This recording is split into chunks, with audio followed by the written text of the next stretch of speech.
Hi, you have tuned into the Raging Aggron channel, and I'm your host, Djingis, and I'm here with week 1 of the PSL, and I said that this would be a live com. Sadly, we had to play so late my time that I couldn't do a live com, but from next week onward, I will really try and do a live com, because it's more fun, and I know that I really want to do it for the PSL. I just didn't have the time to do it when we did our week 1 battle, and yeah, I really look forward for this season. I love my team. I've done some mock battles with it on ladder and so, and it's really nice. It can do a lot of things, but the guys I face in this division are tough as hell, and their teams are even tougher if possible. So it will be really hard for me to do anything here. But I've got my team of 6 here. But before we go through them, we'll go through our opponent. And this is week 1. We are going to face Levitee and the Milwaukee Marshadows. And Levitee, ABL Season 1 runner-up, the organizer of ABL, organizer of TBL as well, which we was a part of. And if I would have stayed for playoffs, I think we could have gone top 2. Most likely top 2, maybe even winning it. The only problem here for us is that Levitee is not on the level that we played in TBL. He's much better than that, and if he has to stay, I won't be able to defeat him because his team has some monsters that's very scary for me. And if he brings 3 of the monsters that I really hope he brings, I can't really do well. I don't hope he brings these 3, but if you do that, I cannot defeat him. Like, there's no way I defeat him. It's actually 4 Pokemon that I'm really scared of. If he brings those 4, I cannot defeat him. Like, there is no chance for it. But he has the Kartana, Florges, Alolan Ninetales, Mandibuzz, Golurk, Bofalant, Mega Ampharos, Victini, Keldeo, Arachnid, Alolan Sandslash, and Lunatone. And yes, the graphic has changed, guys. There is a new graphic for this. Tell me in the comments if you like it or not. And I will try to evolve it throughout the season. This team is scary as hell. It's a very good team to face, especially week 1. Overall, I feel like my team of 12 has the overhand versus Levitee, but Levitee felt the same way when prepping, so we're actually evenly matched here. The teams are very hard to prep for in general. Kartana hits like a truck, but it's also very frail on the special side, and I can abuse my special offensive powers here. I also have Darmanitan that makes Kartana pretty useless. I have great special tactics, so I can take care of Kartana as well. I don't think he will bring Kartana. He has the Florges. Florges is a big problem for me. If he brings Florges, I might not be able to defeat him, because Florges can wish around on his team, let's stay healthy, can Aromatherapy, all statuses away. That is very annoying for me to deal with, so if he brings Florges, I will have a hard time. He also has Alolan Ninetales. Not too scared of it, since Hail isn't that good versus me, and Alolan Ninetales in general is not very good versus me. He might bring it, because the combination of Blizzard, Freeze, Dry, Moonblast does a ton of damage to my team. And then he kind of set up the Aurora Wheel with his last move, but then he actually 100% has to bring Light Clay for it to work. If he's Life Orb, he will lose so much on it. If he's Sashed, he will lose so much on it. So that's my idea about it. I don't think he will bring Alolan Ninetales. Mandibuzz is another big threat for my team. Very bulky, very hard to take down. Can do a lot of things that makes it very hard for me to deal with. It can easily take care of my 2 most offensive Pokemon on the team, which is very scary. Golurk. If he brings Golurk, if he brings Assault Vest Golurk with Ice Punch, Thunder Punch, well, Ice Punch, EQ, Shadow Punch, and another move, I cannot defeat him. Golurk will just stay there and take hits and eat up my attacks and just spit back at me and destroy me. Yeah, he needs Ice Punch, yeah. Ice Punch, EQ, Shadow Punch, and then there's another move that I completely forgot that will also destroy me. I can't touch Golurk at all. That's a bit of a problem. Bofalant, I'm not scared of at all. I will not even talk about it. It can't do jack shit versus me. Mega Ampharos is too slow to do anything, even if it's Dragon Electric. It's very scary. He needs to get it in safely. and that means that he has to sack a Pokemon off, and if he needs to sack a Pokemon off, most of the time I will have an offensive Pokemon in, which means that Ampharos can't do jack shit versus me. I also have a pretty good amount of bulk to take care of Ampharos, so I'm not that scared of it. Victini, if he is Banded Victini, or if he is Specs Victini, I have a bit of a problem versus Victini. If he's Life Orb Mix, I can deal with it, because that means that he has to have lower speed or not as much investments in attack and special attack, so I can deal with it better then. But it's still a very scary Pokemon, a Pokemon that I think will come because it's so hard to prep for. Keldeo, I don't think he'll win Keldeo. Amoonguss and Slowbro destroys it defensively, so it can't do jack shit. Araquanid is a Pokemon that I'm very scared of, because if he gets up webs, he will win versus me. Like the combination of Florges, Mandibuzz, Golurk, Araquanid will defeat me. If he brings those 4 Pokemons, and then say Victinium Ampharos, he wins. Like, that's game over even from the get-go. Alolan Sandslash will not come because it doesn't bring Hail versus me. Lunatone, I don't think it will come. If it comes, it's only to check Diggersby, which could happen, I guess. But Diggersby has knockoff and U-turn, so it's a very poor shake to it. It only shakes the stab moves, and I know how hard I hit with other moves, so he will have a bit of a problem with it. But yeah, that is his team. The 6 monster that I will bring versus him is Ghost BC, our Gengar with Choice Scarf, Curse Body, Thunderbolt, Shadow Ball, Hidden Puff Fire, Sludge Wave, 4 defense, 252 special attack, 4 special defense, 248 speed with Timid Nature. Why am I Scarfed? Well, Gengar is faster than every single Pokemon on his team, which means that if I am Scarfed, I'm faster than every single Scarfer on his team. And I can run Scarf pretty easy on this thing, because I deal 50% to the rest of his team with every single move that I do. If I can click Shadow Ball, and if it doesn't bring Florges or AV Golurk, he can't do anything versus me. I can click Hidden Power Fire versus Kartana, I'm faster, no matter what it is. I can click Sludge Wave to deal a tremendous amount of damage versus his team, and I have Thunderbolt to deal with other things on it. So, like, Gengar is just a perfect utility mon for this team, versus Levitee as well. He has nothing for it, really, unless he has something that can survive a hit. If I get everything down to ship damage, like between, say, 50 and 75%, I destroy his whole team with one move, in either Shadow Ball or Sludge Wave. That's how hard a Gengar hits versus his team. Next up, we have Mushroom Head, our Amoonguss with Rocky Helmet, Regenerated Toxic Synthesis, Hidden Power Fire, Giga Drain, 248 HP, 252 defense, Bold Nature, 8 special defense. This is my first check to Kartana. If it does have a Psychic Cut, I have another wall for it in our Slowbro, we'll talk about later. This is also a way to get some ship damage off of a Victini with the Rocky Helmet. And if I can make a Amoonguss stay alive a bit longer with Regenerate, that's always good. I don't really need Amoonguss to take too many hits here. It needs to take one hit and it kills nothing back, and it has done its job. If Amoonguss is 1-on-1 after this game, it has done a terrific job. Then we have Pain, our Slowbro, Window Berry Regenerator, Scald, Future Sight, Flamethrower, Slack Off, 248 HP, 100 defense, Bold Nature, 152 special defense, and I forgot to put the last 8 in. Whoops. Not that it really matters in the long run in the battle, but it could have been. It is what it is. I actually forgot H EVs. 8 EVs. Well. Skull does tremendous amount of damage versus his team. Future Sight is just there, so he has to either.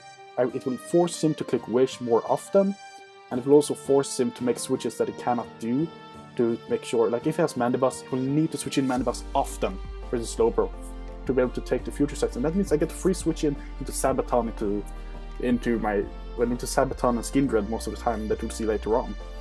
And then he has to take Future Sight, which he can do with Amoonguss, but then Amoonguss has to take another with Mandibuzz, but then he has to take another hit from either Skindred or Sabaton, and he can't do that. There's no way.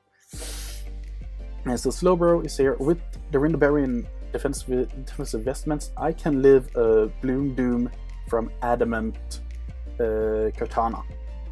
If it is a Leaf Blade Adamant Bloom Doom from Kartana, and if he is Swords Dance, I can survive. I'm pretty sure I can survive a +2 Leaf Blade as well, thanks to the Rindoberry, and I kill it back with Flamethrower, no problem.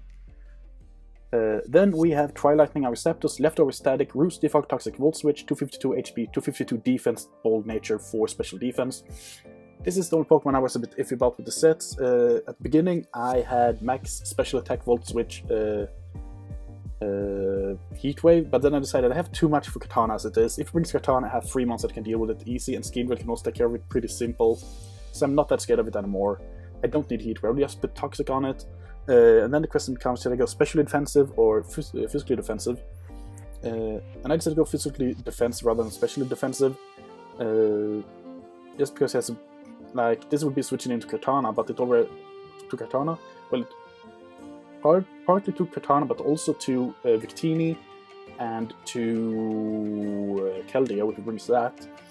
And that means that I rather need the defensive investments rather than especially defensive investments, because at max defense I can actually take 2 hits from Life Orb, or I can take 2 resisted hits from Banded Victini, and I have the chance to static it, and I also have the possibility to take 2 Banded non-stab hits from the physical side, of course, from Victini.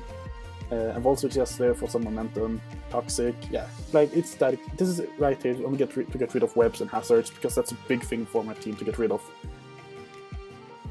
Then we have Skindred, our Diggersby, Choice Band, Huge Power, Quick Attack, Return, Earthquake, Knockoff, 252 HP, 252 Attack, Adamant Nature for Special Defense. This thing is EV'd, close to say, but this thing is made to outspeed everything on his team that is faster than base 78. If it is slower than base 78 on Levitee's team, it is a defensive Pokemon or a bulky offensive Pokemon, which means that I am faster than it 100%, which also means that I can knock out everything that is slower than me by base stat, by the base speed, and I have the chance to survive most hits from a monster that is faster than me, and I can kill them back. I don't really want to utilize that tactic to kill faster things with it, but this is a great late game sweeper or mid game utilizer to just get hits off and do some damage. So Diggersby, between Diggersby and Gengar, I destroy his whole team, and then to add to my last Pokemon here that also destroys his team and has this around the same tactic as Diggersby, but a bit more versatile. We have Sabaton, our Sudowoodo, Choice Band, Rockhead, Fire Punch, Head Smash, Woodhammer, Stealth Rocks, 248 HP, 252 Attack, Adamant Nature with 8 Special Defense. Now this thing can survive 2 hits from both the physical and special side that is non-stab, or that is neutral damage to it. And I kill everything back with Head Smash if I hit it. Woodhammer and Fire Punch deals tremendous amount of damage. Stealth Rocks is just there in case I will want to lead with Sudowoodo, get them up and make him think that I'm leftovers or something else. Focus Sash or maybe something like that, so he doesn't think that I am Choice Banded. But I completely destroy Sudowoodo here. Well, Sudowoodo completely destroys Levitee's team at this point. And is like a Pokemon, if I can get it in on a free switch, on a Pokemon that doesn't want to stay in on me, no matter if it can take it to hit or not, Levitee will have to switch and someone will have to take a Head Smash. And nothing wants to take a Head Smash from Sudowoodo, especially not the banded Sudowoodo. So yeah, this is a very bulky offensive team. I have 3 walls that can take hits for days, and I have 3 months that can deal out damage for days. So let's go to the replay. I'm sorry that this is a replay, guys. I'm really, really sorry. But I will try to not make replays in the futures. Okay, so here we are at the battle, guys. He brought an interesting team, to say the least. He brought 2 months that I was scared of, and with only 2 months, he can't really do jack shit to me. I felt like he has Katana, Arachnid, Forges, Ampharos, Victini, Lunatone. I looked at this team, and I directly saw that Lunatone has the chance to be Assault Vest. If it is Assault Vest, there's nothing I can do about it if it gets a boost from Ancient Power. If that happens, he will win the game, so I need to shut down the Lunatone as fast as possible. Victini, looking at this team, is most likely Banded or Specs. Ampharos will be some bulky variant. Florges will most likely be physically defensive to take care of Pokemon that I didn't bring, or it will be specially defensive with some form of berry to take care of Gengar. Well, with the Poison Berry to take care of Gengar. Arachnid might be AV to take hits way better than it should, and it might be physically offensive to just destroy some other monsters that I have. It might not even need the investments in attack or something like that, but it can have a pretty interesting move pool to choose from versus me. Katana, looking at this team, it is either going to be Scarfed or it's going to be SDC Crystal. Those were the two sets I could think of for Katana. So, and looking at the team, we're looking at the match that we played. I actually saw most of the sets as they went by here, and actually got them pretty correctly, which helped me a lot with predictions, which helped me a lot in the game as well. So let's go right into it. Let's go in slow for right now, because a lot happens here. He leads with Eclipse, and I lead with Tri-Lightning. I just go for the Volt Switch here, dealing some damage, checking out. He's some form of hybrid between defensive and especially defensive there. I go out into Slowbro because he does not want to stay in versus Slowbro. I just click Scald here for some damage. And I get the burn on this thing. This lets me see if he's Wish Aromatherapy, which I am 100% sure he is. And he has the Aromatherapy. So now knowing that he's Wish Aromatherapy, most likely Toxic or Protect and Moonblast. I went for the Future Sight because none of them really wants to take it. And this also forces him to click Wish. And he does click Wish. He's going to switch out here because does not want to stay in versus me. And I just go for Volt Switch, I think it is, here. No, I went for the Toxic, yeah. And then I went for the Volt Switch the next turn. And we take 45% from Future Sight, which also allows me to scout out the set that he is, and it allows me to say that he's max HP, something in special defense maybe, if I got the low roll there. Just go for the Volt Switch here to switch out into Digger Speed to predict the Volt Switch on his own, or a Thunderbolt, and he does that, and now he has to switch out and he has to take super effective hit. I decided to go for the knockoff because it hits everything on his team very hard and it will help me early game, and he gets out into Lunatone, predicting an Earthquake. And I got rid of its Colby Bear, which it eats of course, and it almost died, and I am faster and killed it. So that's one kill for Digger Speed in this game so far. Lunatone went down, and now he has really nothing for Digger Speed, and he needs to set it alive. So I switch out here, and he has Katana. He goes for SD here, and this was a big thing in the game.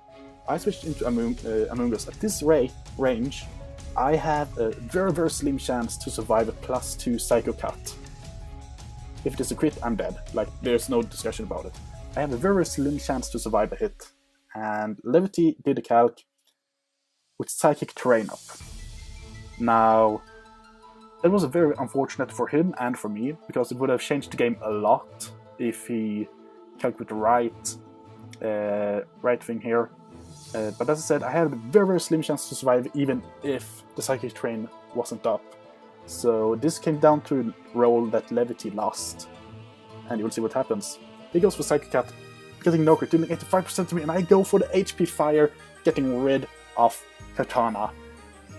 Now I thought, okay, this is game over. I'm just going to let this one go down, because he has to go out. Well, he could go to anything, but he went out into this thing.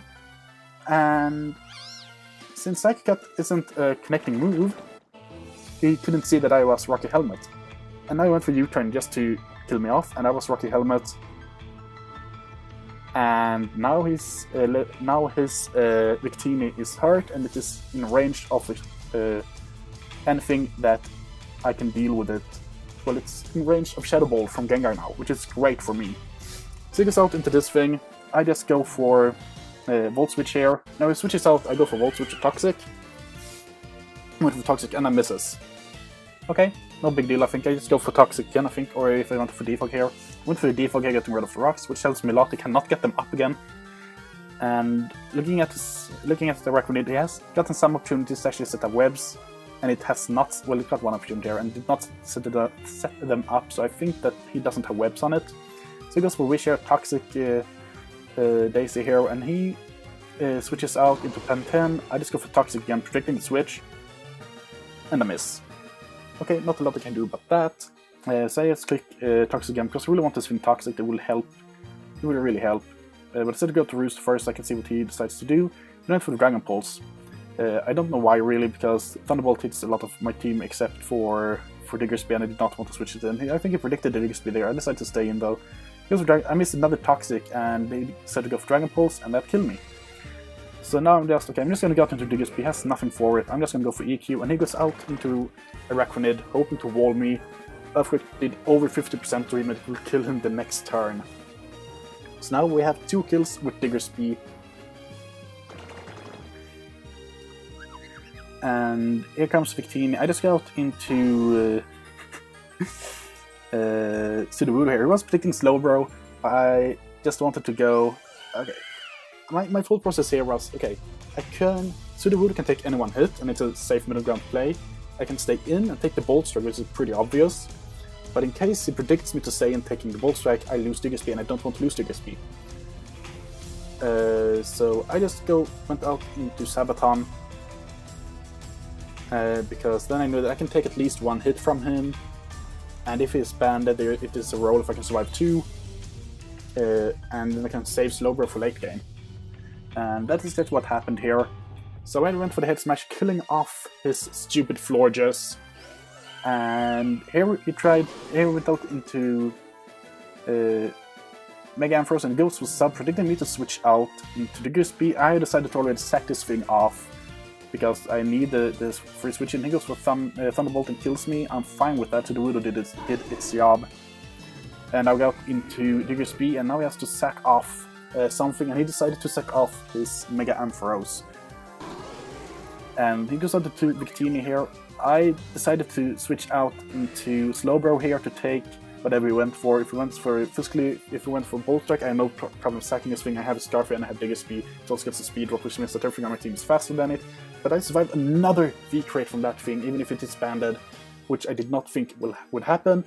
And a Scald kills Victini. So I win week 1 3-0. And that's a huge win. This is the first time I have won a week 1 battle in a singles league that actually has some form of big competitive guys in it, like Levitee, like Jessup, Sly, Cyan. So this is a great step in the right direction for me, and it also shows me that I actually drafted a pretty good team that I can use pretty well. So yeah, this was our week 1 game, guys. I think we face Thorsack the next week. So Thorsack or Ian. I'm pretty sure it's Thorsack in the next week though. Or is it Ian? It might be Ian actually. I don't really remember now, guys. Well, it doesn't really matter. It's one of them, and they both have very scary teams, so it's hard to deal with for me. But I feel pretty glad after this week, so I think I can do something versus them as well. We are currently leading our division as well on differential, and Djingis is near the top of key leaders in the league. So yeah, this looks really good. I'm really glad with the start off to the season that we had. But with that said, guys, I will see you next time.